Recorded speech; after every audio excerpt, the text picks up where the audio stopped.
Welcome to Biswa's Growth Academy. Educating kids for tomorrow's world. Let's begin.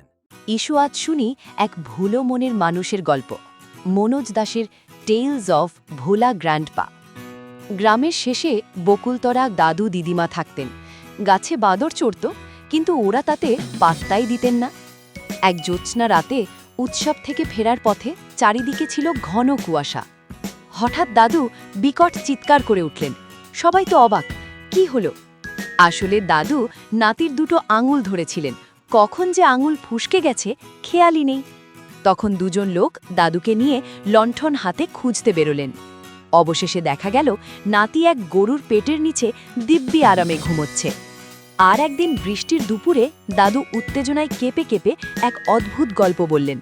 তিনি বললেন, একদল জলদস্যু নাকি বালির ঢিবির নিচে মস্ত বড় এক বাক্স পুঁতছে। শুনে সবাই মিলে তো লোভে পড়ে সেই গুপ্তধন খুঁজতে সমুদ্রের ধারে ছুটল।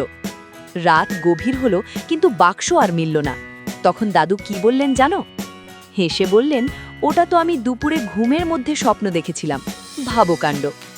একবার দাদু সুন্দরবনে গেছিলেন। তখন সেখানে রয়্যাল বেঙ্গল টাইগার ঘুরে বেড়াতো। সন্ধেবেলা দাদু একা ফিরছিলেন, হঠাৎ শুনলেন মাত্র 5 হাত দূরে বাঘে গর্জন। দাদু তো ভয়ে তক্ষুনিয়ে হাতের কাছে পাওয়া বট গাছে চড়ে বসলেন। বাঘটা রেগেমেগে গাছটার চারদিকে শখানেকবার চক্কর কাটল।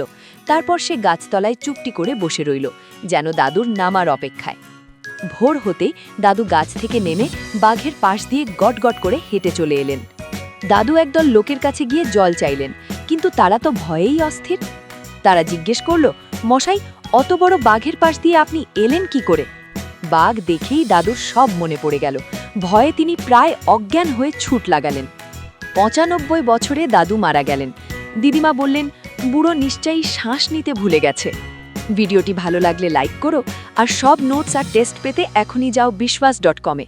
সাবস্ক্রাইব করতে ভুলো না।